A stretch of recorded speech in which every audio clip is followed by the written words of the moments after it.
우리 지금 출애굽기를 읽고 있는데, 여러분 출애굽기 읽는데 어떻게 재밌었습니까? 출애굽기는 이야기체가 있고 법령체가 있다 그랬습니다. 이야기체는 출애굽의 우리가 알고 있는 대부분의 이야기들이 그 이야기체에 포함되어 있습니다. 우리가 읽다 보면 참 재미있습니다. 자, 지난 주간에는 우리가 읽었던 부분은 우리가 참 재미있었던 출애굽의 가장 중요한 홍해를 건너는 이야기가 나와 있습니다. 맞죠? 홍해를 건넙니다. 하나님이 구름으로 다스립니다. 이집트 진영에는 구름으로 인해서 컴컴하게 만들고 이스라엘 진영에는 하나님이 밝게 만드십니다. 그래서 두 진영이 서로 침범하지 못하게 합니다. 그리고 모세의 팔을 통하여서 하나님 모세의 지팡이로 홍해를 대니 동풍이 불어와서 물을 다 밀어냈다고 말합니다. 밤새도록. 그리고 홍해가 마르게 됩니다. 이스라엘 백성들이 그 홍해를 쫙 건너게 됩니다. 자, 이 홍해 건너는 이야기를 통해서 이제는 이스라엘 백성들이 430년 동안의 모든 노예 생활을 마감하고 그들은 하나님의 구원을 얻게 된다는 이야기를 우리에게 들려주고 있습니다. 자, 여러분, 우리 홍해 건너는 이야기 가만히 보다 보면 어떻게 홍해 건넜을까? 성경 보니까요, 이스라엘 백성들은 한 것이 있어요, 없어요? 아무것도 없죠? 하나님 그렇게 말씀하셨어요. 너희는 가만히 있어서 내가 너희들을 어떻게 구원하는지 보라. 그렇게 말했어요. 자, 여러분, 이것은 아주 우리에게 중요한 이야기를 들려주는 것은 우리가 구원받는 것은 우리가 할 수 있는 것은 아무것도 없어요. 전적인 하나님의 은혜요, 하나님의 선물입니다. 홍해를 건널 때 이스라엘 백성들이 드디어 이집트에서 구원받을 때 그들이 한 것은 아무것도 없어요. 마찬가지입니다. 우리가 구원받을 때 우리가 한 것은 아무것도 없어요. 그저 우리는 하나님의 은혜, 그분의 선물로 우리가 구원받았다는 겁니다. 믿으시죠? 자, 홍해를 건넜더니요, 기다리고 있는 것은 재밌어요. 하나님의 약속의 땅이 아니에요. 그들을 기다리고 있는 것은 광야예요. 우리는 잘 알고 있습니다. 이스라엘 백성들은 40년 동안에 이 광야 생활을 하게 됩니다. 하나님이 이스라엘 백성들을 광야로 딱 데려뒀어요. 왜 광야일까? 광야란 한자를 보면요, 넓을 광, 없을 야입니다. 아무것도 없는 넓은 들판이라는 겁니다. 하나님이 이스라엘 백성들을 그 광야에 딱 데려다뒀어요. 자, 근데 광야는 어떤 곳인가 하면, 여러분 잘 들어보세요. 광야는 하나님을 배우는, 하나님이 인간을 만드는 땅이 광야고요, 하나님을 배우는 것이고 인생을 배우는 곳이 광야예요. 광야는요, 홍해를 건널 때는 이스라엘 백성들이 아무것도 안 해도 돼요. 근데 광야를 살아가려면 그들의 삶이 있어야 돼요. 그들이 이제 살아야 돼요. 하나님이 이스라엘 백성들을 광야에 데려다 놓고 그들이 어떻게 살아야 이 광야를 무사히 통과할 수 있는지를 우리에게 들려주고 있다는 거예요. 여러분, 다 우리가 구원받았잖아요. 근데 하나님은 구원받은 우리들을 어디에 두시냐면 바로 천국으로 데려가시는 게 아니고 우리를 광야에 두세요. 이 광야에서 하나님은 우리를 통하여서, 광야를 통하여서 하나님을 배우고 인생을 배우고 사람을 배우게 하세요. 그래서 광야를 뭐라 그러냐면 대학이라 그래요. 광야는 대학이에요. 자, 여러분, 광야의 가장 기본 정서는 결핍입니다. 뭐라고요? 반드시 기억하셔야 됩니다. 광야의 기본 정서는 결핍입니다. 그런데 여러분, 우리의 인생이 왜 광야라고 말하냐면 우리의 인생의 가장 기본적인 정서도 뭡니까? 결핍이에요. 제가 글을 통해서 여러분에게 말했습니다. 제가 읽어드릴게요. 돈도 없고 집도 없고 좋은 직장도 없고 힘도 없고 친구도 없고 인맥도 없고 배경도 없고 자격도 없고. 여러분, 우리 가만히 돌아보면요, 다 결핍이에요.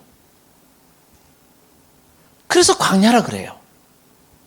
저도 저를 보면요, 없는 거 투성이에요. 똑똑하지도 않고요. 가진 것은 더 없어요. 광야예요, 우리는. 그 광야를 하나님이 살아가게 만들어 두신 거예요. 여러분, 출애굽기는 무슨 이야기 하는 줄 아십니까?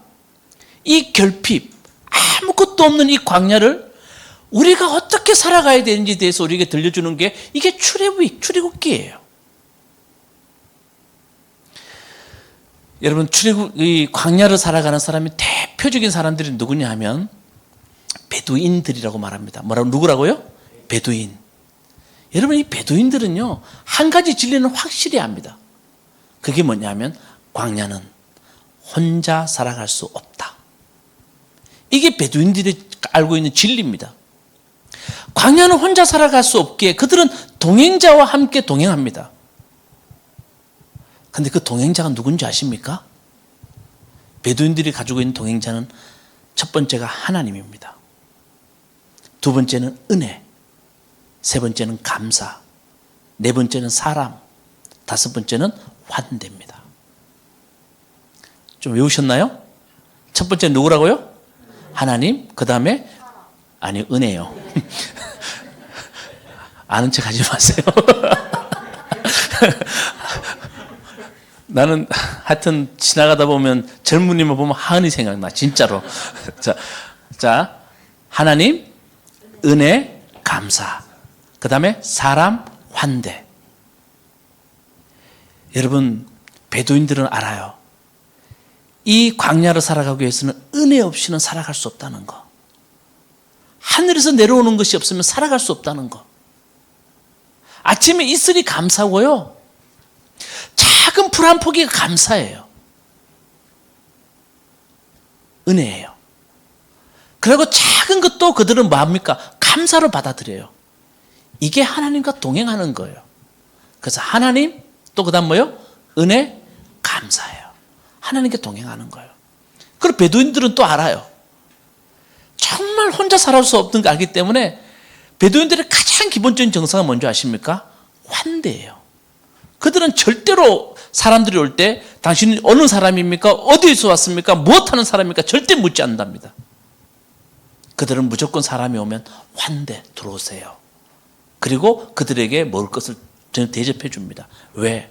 광야는 혼자 살아갈 수 없는 곳이기에. 그래서 사람 환대입니다. 출애굽기는 이걸 우리에게 가르쳐줘요.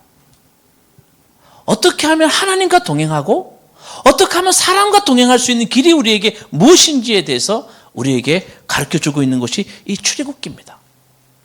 자, 17장으로 한번 가봅시다. 지난주 읽었던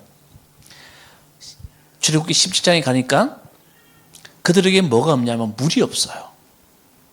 여러분, 물은 생명입니다. 광야에서 가장 필요한 게 물입니다. 가장 필요한 게 없어요. 물이 결핍입니다.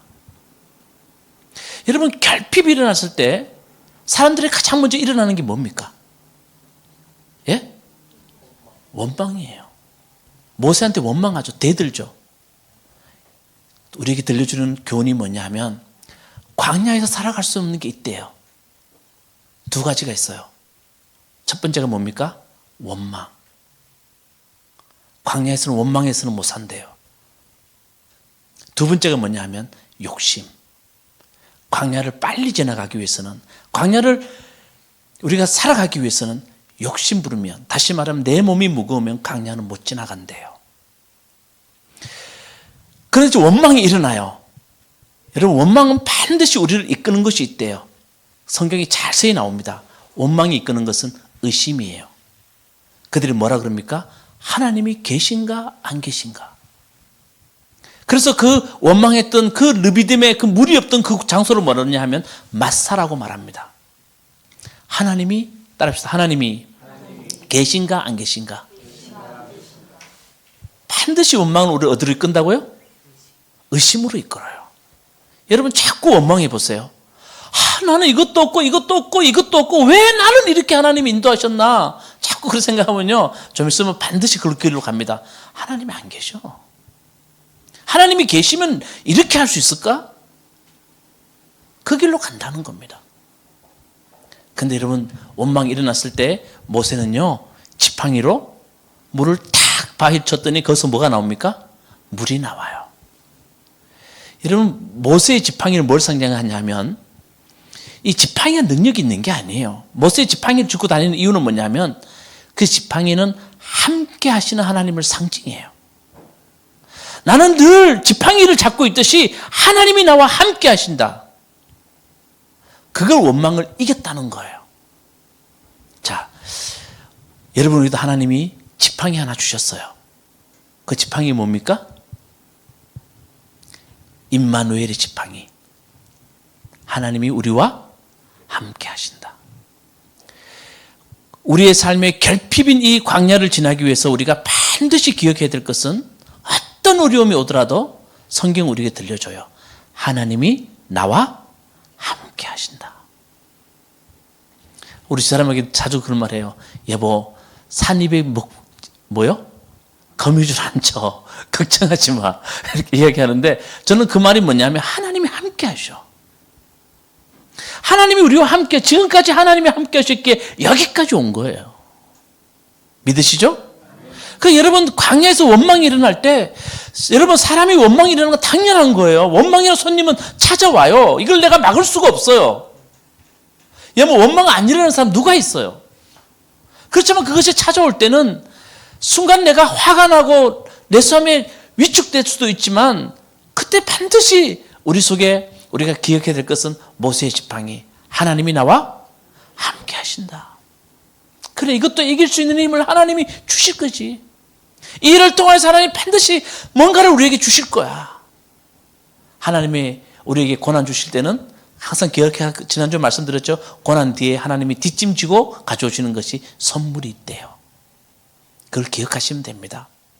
자, 이 물이 없는 결핍과 십자가에 또 하나 것을 가르쳐주는 건 뭐냐 하면 아말렉과의 전쟁이에요. 전쟁이 일어나요. 자, 여러분, 아말렉과의 전쟁에 우리가 가장 눈여겨봤던 것 중에 하나가 뭐냐 하면 모세가 팔을 드니까 어때요? 아, 맞아, 이겨요. 팔 내리니 져요. 자, 하나 그러면 질문 다시 해볼게. 그러면 어디를 봐야 돼? 예? 자, 어디를 봐야 돼요? 모세의 손을 봐야 돼요? 아니죠. 어디를 봐야 돼요? 예, 모세가 손에 가리키는 뭐요? 방향을 봐야 돼요. 모세는 우리에게 말해요. 삶은 늘 전쟁이에요. 맞아요, 아니에요? 딸과도 전쟁하시죠? 아들과도 전쟁하시죠? 부인과 전쟁하시죠? 남편과 전쟁하시죠? 늘 전쟁이에요. 없으니까 또 자꾸 물질과 전쟁해야 되고요. 불평과 전쟁해야 돼요. 그렇죠? 그때마다 말을 해요. 우리가 방향을 알아야 된다고. 광야를 일단은 이진희 목사님의 책에 보면 이렇게 말합니다. 산을 가기 위해서는 지도가 필요하지만 광야를 통과하기 위해서는 나침판이 필요하다. 여러분, 우리가 이 땅을 여기서 우리가 살아가려면 우리가 여기서 길 찾아가려면 지도가 필요하지만 하나님 앞에서 필요한 것은 나침판이 필요하대요. 방향이래요. 아무리 광야 중간에 있어도 지도가 아니라 나침판, 방향만 알면 살아낸대요. 모세가 우리에게 가르쳐 주시는 것은 이 방향이에요, 방향. 여러분, 이 방향이 어느 방향이냐면 모세는 팔을 들었습니다. 어느 쪽입니까? 따라합시다. 하나님께로. 하나님께로. 이 방향을 알아라는 겁니다. 그러면 여러분 질문할 수 있어요. 목사님, 하나님께로, 그 방향이 내 삶에 어떤 게 하나님께로입니까? 제가 정말 좋아하고 존경하는 그 목사님이 이렇게 말씀하세요. 우리 삶의 하나님께로는 방향은 이걸 기억하면 된다. 손해보는 쪽으로, 내려놓는 쪽으로. 그게 하나님께로 방향이다. 여러분 이해되세요? 참 좋은 말이에요. 저는 그분이 왜 이런 말을 우리에게 던지고 있는지를 저는 너무 잘 알아요. 여러분, 나침판은 바늘이 가만히 있으면 고장난 거예요? 아니면 살아있는 거예요? 고장난 거죠. 나침반 바늘 어떻습니까? 달달달달달달 떨어요. 여러분, 손해보는 쪽으로 선택하고요, 내가 내려놓는 쪽으로 선택하려면 참 힘들어요. 달달달달 떨려요. 그런데 모세는 말해요. 그게 승리하는 길이라고. 그게 하나님께로 가까이 가는 방향이라고. 이 길을 선택하라고. 제가 말씀드리고 싶은 게 뭐냐면, 여러분 우리 교회 참 좋잖아요. 그죠? 예. 아니 지금 말하는 건 여러분이 좋다는 게 아니고 건물이 좋다는 거예요. 이 건물 참 좋잖아요. 이게 진짜 다 하려고 보니까요, 제가 한국 와서 보니까 이 건물을 내가 이렇게 인테리어하고 하려면 한 1억 이상 있어야 된다. 이 스피커부터 시작해서 이렇게 하고 뒤에 인테리어 다 저렇게 방 만들고 이러려면 그 돈이 있어야 된다. 근데 저는 여러분들 말씀드렸지만 정말 돈 10원도 안 들었어요. 그냥 그대로 이 전임 목사님께서 저에게 그대로 주셨어요. 놀랍잖아요. 근데 여러분, 이건 스토리가 있다고 제가 말씀드렸죠. 제가 말레이시아 교회에서 한 30명 정도 되는 교인인데 참 젊은 분들이고 좋은 분들이에요. 제가 한국으로 와서 결단할 때 후임 목사님에게 교회를 넘길 때 제가 정말 어떤 것도 원하지 않았어요. 저는 교회를 가지고 거래하는 것에 대해서는 저는 하나님이 저한테 용납하지 않는, 저는 그런 제 목회의 철칙이었어요. 그래서 그걸 우리 감리사님이 인사구역회 하러 와서 우리 교회를 그렇게 하는 걸 감리사님이 눈으로 보셨어요. 교회 분위기 되게 좋았어요. 그리고 감리사님이 되게 그걸 보고 감동을 받으시고 여기 목사님에게 말씀하셨어요. 여기 전임 목사님, 한 목사님 되게 좋으신 분이에요. 근데 그렇게 말씀하셨어요. 당신 또 다른 교회 갈 때 이대로 다 놔두고 가라고. 권 목사도 그렇게 했으니까 목사님도 그렇게 했으면 좋겠다고. 우리 한 목사님 참 좋으신 분이에요. 그래서 자기도 그렇게 하겠다고. 제가 그분에게 감사하다고 10만 원짜리 신세계 상품권 하나 드린 거 끝이에요. 다 주셨어요. 그리고 제가 쉽게 시작할 수 있었어요. 저는 그때 다시 느꼈어요. 하나님께로 방향은 내가 욕심내는 방향이 아니다. 내려놓고 손해보는 쪽. 여러분 한번 하나님 테스트 해보세요. 모세는 우리에게 말해요. 좀 손해보는 쪽으로 선택하고 내가 내려놓는 쪽으로 선택하면 그게 승리의 길이라는 거예요. 그게 하나님이 계신다는 거예요. 근데 우리는 늘 반대 방향으로 가잖아요. 교회 다니는 사람도 절대 손해보지 않으려고 그러고 절대 내가 양보하지 않으려고 그래요. 그러니까 우리가 하나님의 놀라운 손을 경험하지 못하는 거예요. 이게 출애굽기가 우리에게 들려주는 놀라운 이야기예요. 저는 출애굽기를 읽다가 우리가 지금 사도행전을 함께 읽고 있기 때문에 말씀 시간에 보기 때문에 제가 묵상했어요. 하나님, 그러면 교회의 방향은 어떻게 됩니까? 교회는 어떤 방향으로 가야 진짜 하나님이 원하시는 방향으로 가게 됩니까? 라고 묵상하다가 오늘 설교 말씀이 떠올랐고 설교 말씀 제목이 떠올랐어요. 설교 말씀이 떠오르는 게 본문 말씀은 우리가 매주 순서대로 보기 때문에 이 본문 말씀 묵상하다가 제목이 떠올랐어요. 자, 앞을 보시고 제목 한번 다 같이 읽어봅시다. 뭐라고요?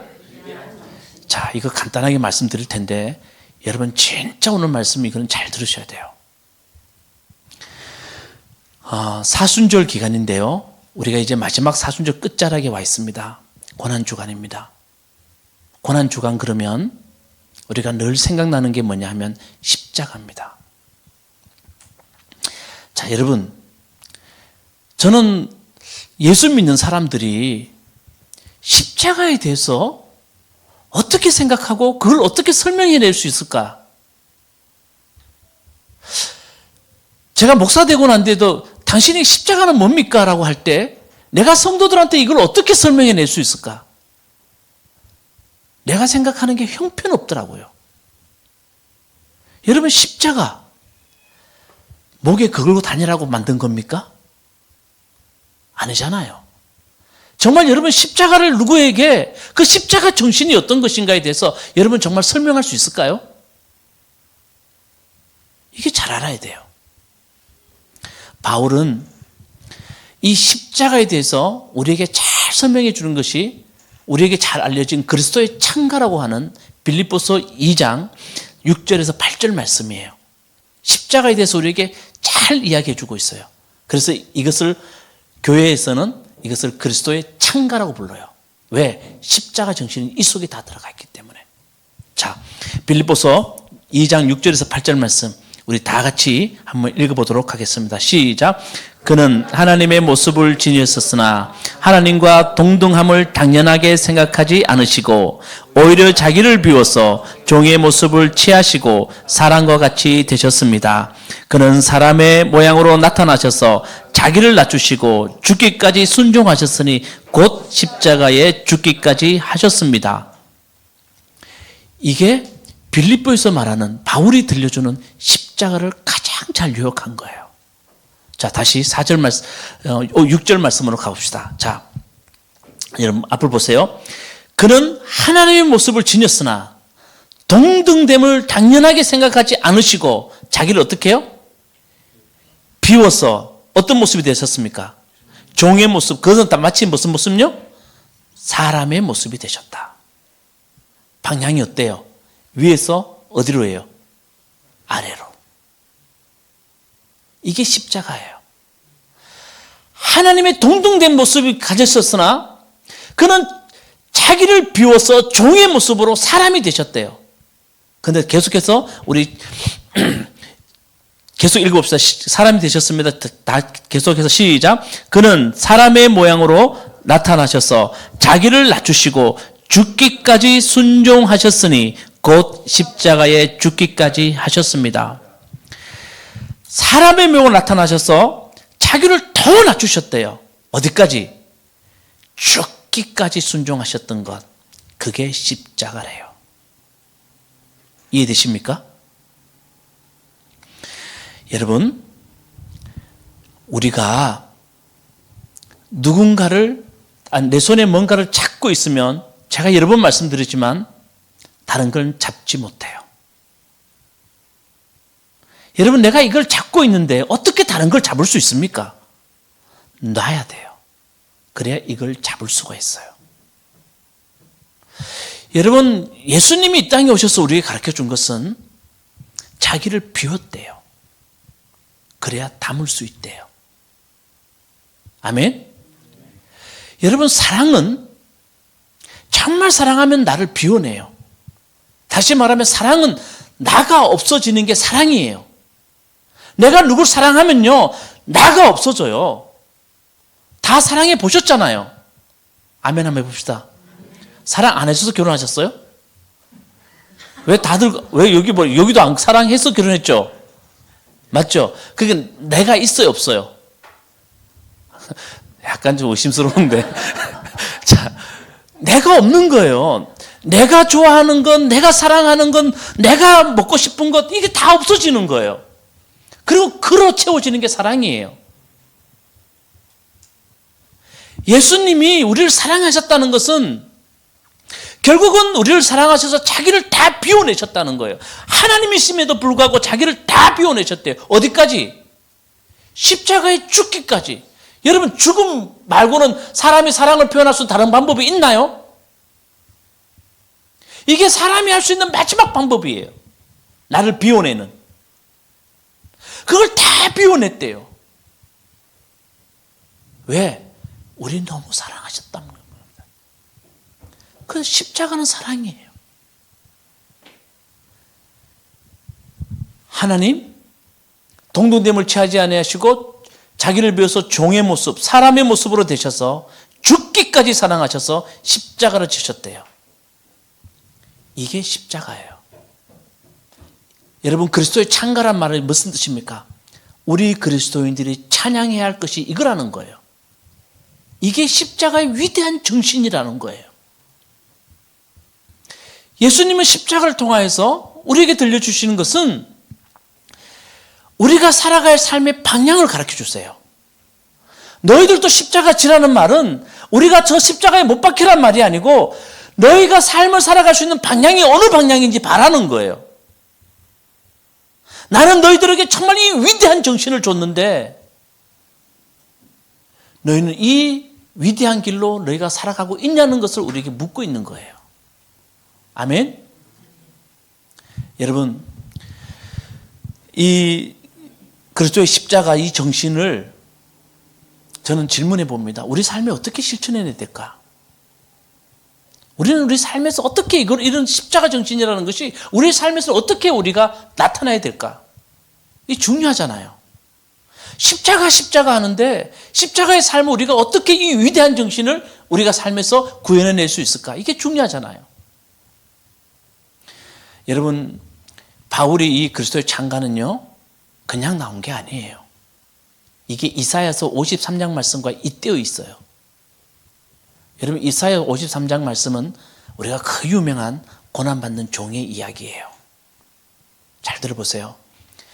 여러분, 이스라엘 백성들은 제가 여러 번 말씀드렸지만 하나님의 약속의 땅 가나안 땅 갔다가 그들은 바벨론 포로로 갑니다.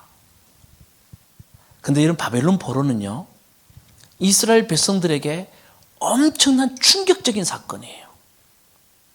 그들이 감당할 수 없는 사건이에요. 아니, 하나님이 살아계신다고 하는데, 하나님이 우리와 함께하고 계신다는데, 그들은 1500km 되는 바빌론으로, 그들은 노예로, 그들은 코에 갈고리를 껴서 그들이 바빌론 포로로 가요. 거기서 살아야 돼요. 충격이에요. 마치 여러분 이런 거 아니겠습니까? 제가 이걸 생각하면 이런 거예요. 아무런 의심도 없이 병원 가서 건강검진 받았는데 병원에서 갑자기 의사가 나를 부르더니 당신 암입니다. 얼마 살지 못합니다. 준비하세요. 이거보다 더 큰 충격이에요. 이스라엘 백성들에게는.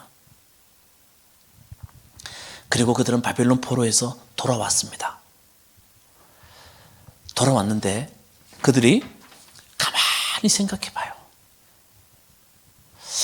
왜 우리에게 이런 고통을 주셨을까? 사람은 그 고통 끝에 사람은 생각하게 되잖아요. 왜 이런 일이 우리 속에 벌어졌을까? 자, 여러분, 노자가 이런 말을 해요. 사람은 세 가지에서 배운대요. 생이지지, 학이지지, 권이지지라고 말합니다. 생이지지는 태어날 때부터 자연스럽게 배운대요. 여러분, 태어나서 배우는 게 있어요. 그냥 안 가르쳐줘도 알아요. 뭐가 맛있고, 뭘 어떻게 하고, 배고프고, 이런 것들 다 안 가르쳐줘도 알아요. 그냥. 그 생이지지예요. 그 다음 뭐가 있다고요? 학이지지. 배워야 아는 게 있대요. 근데 가장 좋은 게 권이지지래요. 고통을 당해서 배우는 게 가장 큰 거래요. 고통이 사람에게 가장 큰 교훈을 준대요. 그 이스라엘 백성들이 이 바빌론 포로에서 하나님이 왜 우리에게 이런 것을 줬을까 하고 난 뒤에 그들은 이사야 53장 말씀을 적게 됩니다. 그게 고난받는 종의 이야기예요. 그러나 그가 찔린 것은 우리의 허물 때문이고 그가 상처를 받은 것은 우리의 약함 때문이다. 그가 징계를 받음으로써 우리가 평안을 누리고 그가 매를 맞음으로써 우리의 병이 나았다. 아멘. 이게 고난받는 종의 노래예요. 그들이 바벨론 포로를 경험하고 난 뒤에 그들이 왜 우리에게 바벨론 포로를 주셨는지에 대해서 그들이 결론적으로 쓴 글이 바로 이 고난받는 종의 노래라는 거예요. 근데 여러분, 이 본문 말씀은 고난 주간에 참 많이 우리가 들었던, 본문을 들었던 말씀이에요. 자, 질문해 볼게요. 여기서 그가 찔린 것은 우리의 허물 때문이고 그가 상처를 받은 것은 우리의 약함 때문이다 할 때 그는 누굽니까? 예? 자, 대답하기 힘들죠? 예수님이라 그러니, 아니, 바빌론 포로 때 예수님 계셨어요? 안 계셨으니까 이상하다. 근데 교회에서는 그가 또 예수님이래요. 그러니까 우리가 헷갈려요. 근데 여러분, 이것은 고난받는 종의 노래인데 나중에 예수님이 오셔서 예수님의 삶을 보니까 이 말씀과 똑같더라는 거예요. 근데 이 말씀 예수님이 오기 전에 기록되어 있어요. 자, 그렇다면 그는 누구일까? 자, 여러분, 그는 그 어떤 특정한 사람을 가리키는 게 아니고 그는 그들이 가상적으로 만든 그예요. 좀 이해되십니까? 누구냐 하면 한마디로 말하면 이스라엘 백성들 자기들이에요. 그걸 이야기하고 있어요. 유대인들.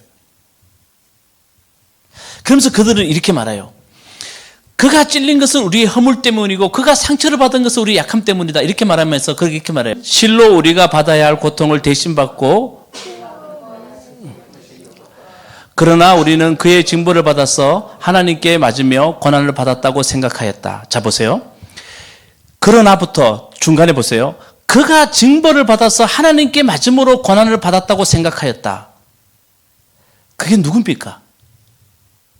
이스라엘 백성들은 자기들의 고통은 하나님이 우리가 우리가 고난을 받아야 할 것을 하나님이 징벌로 내려주셨다. 그들은 그렇게 생각한 거예요. 우리가 잘못했으니까 하나님 우리에게 뭘 내려주셨다? 징벌을 내려주셨다고 그들은 생각했다는 거예요. 그런데 당연하게 여러분, 우리에게 삶에 찾아오는 고난을 우리는 어떻게 받아들이냐면 하나님이 나에게 징벌을 허락해 주셨다고 우리가 받을 수 있어요. 그럴 수 있어요. 근데 그 다음 구절 보면 이렇게 되어 있습니다. 자, 그 다음 구절 계속해서 한번 읽어볼까요? 시작. 그가 찔린 것은 우리의 허물 때문이고 그가 상처를 받은 것은 우리의 약함 때문이다. 그가 징계를 받음으로써 우리가 평안을 누리고 그를 맞음으로써 우리의 병이 나았다. 자, 우리는 우리가 징벌을 받아서 고난 받았다고 생각했는데 그게 아니고 허물, 상처, 징계, 그가 그걸 받음으로 말미암아서 누군가의 허물을, 누군가의 징계를, 누군가의 상처를 안을 수 있는 내 존재로 하나님이 나를 만들어냈다는 겁니다. 그래서 자, 4절 말씀 다시 앞에 말씀 우리 봅시다. 자, 이게 중요합니다. 이게 결론적으로 들려주고 싶은 말이 이겁니다. 시작. 그는 실로 우리가 받아야 할 고통을 대신 받고 우리가 겪어야 할 슬픔을 대신 겪었다. 자, 저 보세요. 설명해 드릴게요. 우리에게 오는 고통은 우리에게 오는 여러 가지 삶의 현실의 상처와 우리 속에 오는 그 모든 것들은 하나님이 왜 그것을 주셨냐? 자기들이 가만히 생각해 보니까 누군가의 고통을 대신 받고 누군가의 슬픔을 대신 알 수 있는 그런 존재가 되라고. 아멘. 우리는 징계를 받아서 우리가 고난받는 줄 알았더니 그게 아니라는 겁니다. 하나님이 내 속에 여러 가지 우리가 받는 이 고난과 이 어려움은 누군가의 고통을 내가 다시 안을 수 있는 존재로 나를 만들기 위해서, 누군가의 슬픔을 대신 안을 수 있는 그런 존재가 되기 위해서 하나님이 우리에게 그런 것을 줬더라는 겁니다. 아멘. 이게 정말 위대한 정신입니다. 그래서 여러분, 우리 한국에 존경받는 어떤 분이 이렇게 말했습니다. 유대인들의 가장 위대한 정신은 바로 여기에서 나왔다.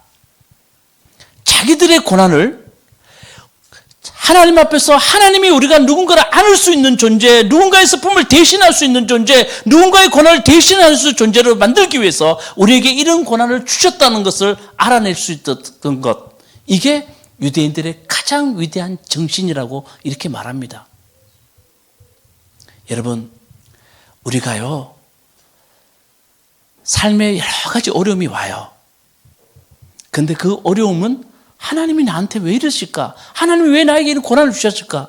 그렇게 받아들일 수 있는데, 정말 위대한 정신은 이 고난을 통해서 누군가의 아픔을 알게 하기 위해서 하나님이 이 고통을 주셨구나.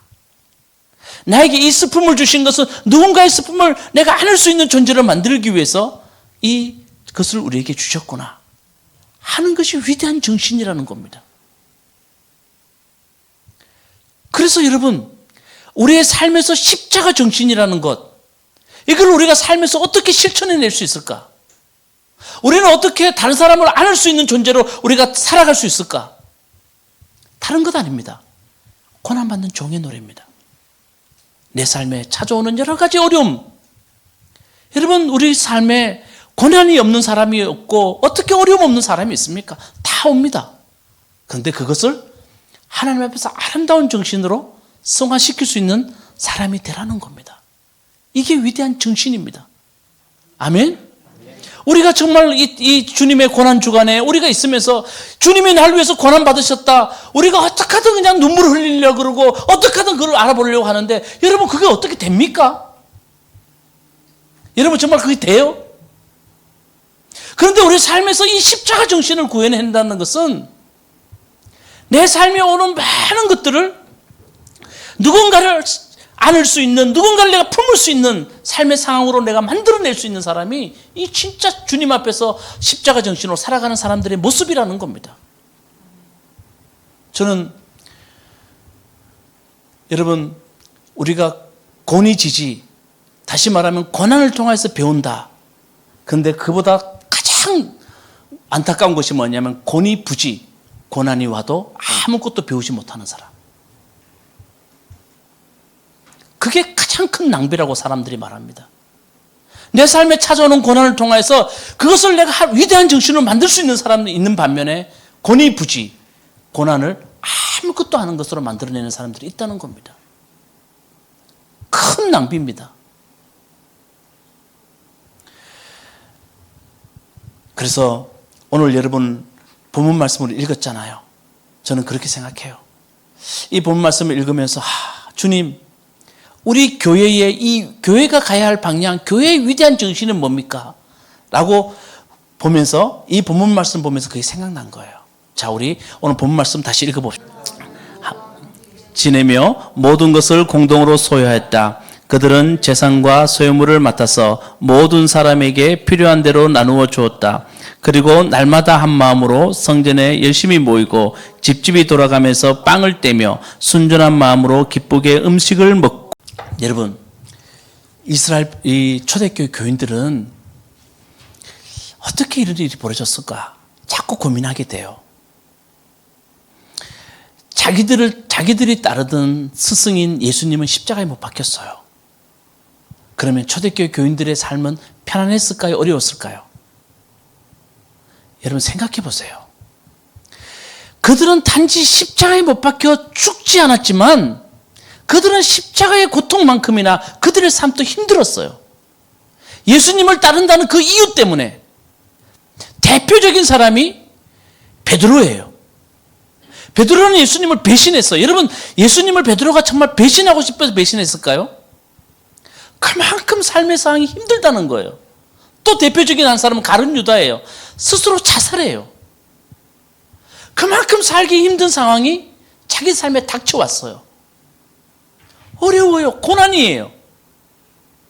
그런데 여러분, 놀랍잖아요. 성령이 임했어요. 그랬더니요, 이들이 만들어낸 게 뭐냐면 이거예요. 위대한 정신이에요. 저는 여기에 너무 감동을 받았습니다. 그렇구나. 초대교회 교인들은 그 어려운 가운데서 그들은 그 십자가의 그 어려운 것을 경험하고 난 뒤에 죽을 것 같은 삶의 상황을 그들은 경험하고 난 뒤에 그들이 만들어낸 것은 이 위대한 정신을 만들어냈어요. 어떻게 해요? 함께 지내며, 지난주 말씀드렸죠. 함께 지낸다는 것, 서로 찾아가서 빵을 떼요. 이제는 그들은 남의 아픔을 이해하고 찾아가서 빵을 떼고 아픔을 나눌 수 있는 사람으로 그들은 바뀌었다는 거예요. 아멘? 공동으로 소유하며, 다시 말하면 진짜 자기들도 없는데 남이 어렵다면 없는 것을 뚝 떼서 줄 수 있는 마음, 위대한 정신이 그들에게 생기기 시작했다는 거예요. 이게 고난이 주는 놀라운 정신이에요. 저는 이 말씀을 여러 번 보면서 교회에서 이 설교를 여러 번 들으면서도 우리는 이렇게 살아야 된다고 말하는데 어떻게 이 정신이 살아날까? 너무나 말씀 묵상하면서 십자가의 정신, 고난받는 종의 모습을 보면서 우리는 여러 가지 고난을 당하면서 이 정신을 탄생시킬 수 있는 사람이 되어야 된다. 자, 여러분, 이 중요합니다. 자, 47절 말씀 우리 읽어봅시다. 다 같이 시작. 하나님을 찬양하였다. 그래서 그들은 모든 사람에게 뭘 샀다고요? 여러분, 교회 다니는 사람들이요, 호감을 샀대요. 자, 지금 이 말이 지금 가능한 말입니까? 오늘 우리 시대에 가능한 말입니까? 자, 한번 보세요. 교회 가자 말하기 힘들죠? 네, 솔직히 힘들죠? 왜? 교회는요, 호감을 살 게 하나도 없어요. 교회 목사들도요, 교회를 통해서 자기 챙기려고 그러고요, 교회 다니는 성도들도 내가 높은 직분 올라가서 뭔가를 내가 챙기려고 해요. 교회에서 어디 위대한 정신이 있습니까? 이건 저도 반성해도 여러분 다 반성해야 돼요, 지금. 호감을 하나도 못 사요, 정말. 근데 예수 정신은 어때요? 고난을 통해서 사랑을 탄생해내고요, 고난을 통해서 누구를 안을 수 있고 슬픔과 아픔을 안을 수 있는 사람으로 탄생할 수 있는 그 위대한 정신이 있다는 거예요. 그게 여러분 정말 사람들의 호감을 살 수 있잖아요. 저는 우리 교회 교인들이 많지 않아도, 여러분 우리 초대교회 교인들이 많지 않았어요.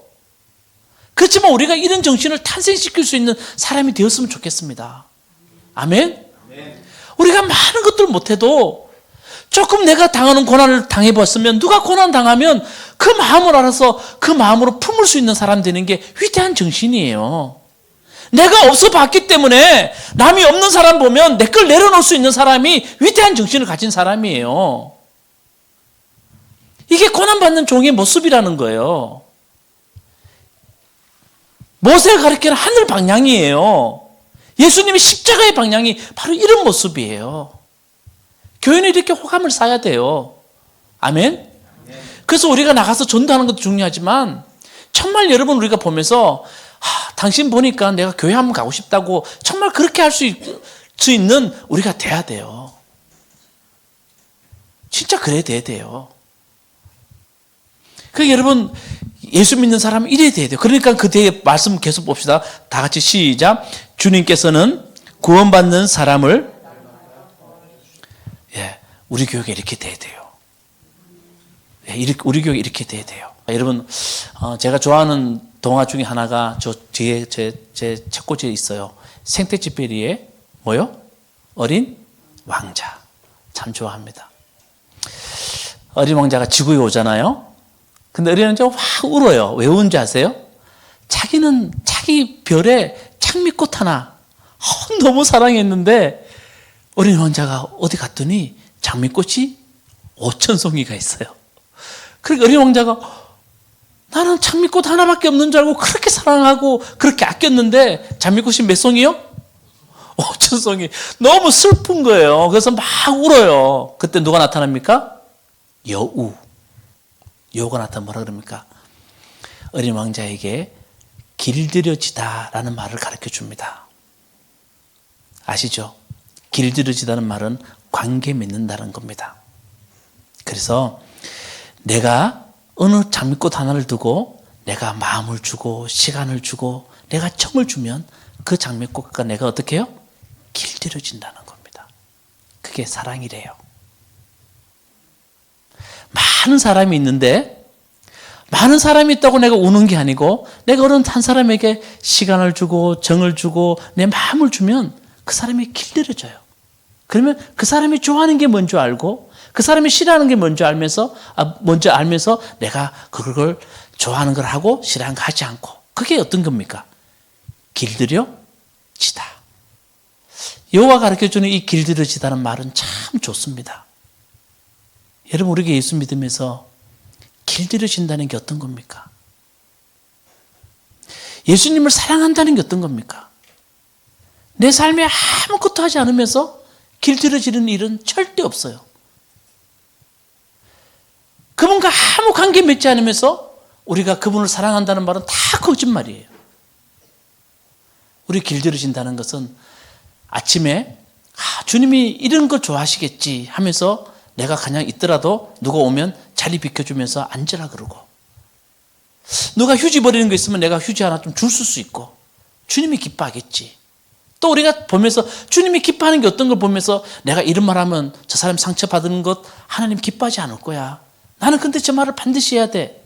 그렇지만 하나님이 기뻐하지 않을 거야. 그러면서 내가 참아요. 길들여지는 거예요. 여러분, 그런 우리들이 위대한 정신을 예수 앞에서 만들어낼 수 있는 사람이 될 줄로 믿습니다.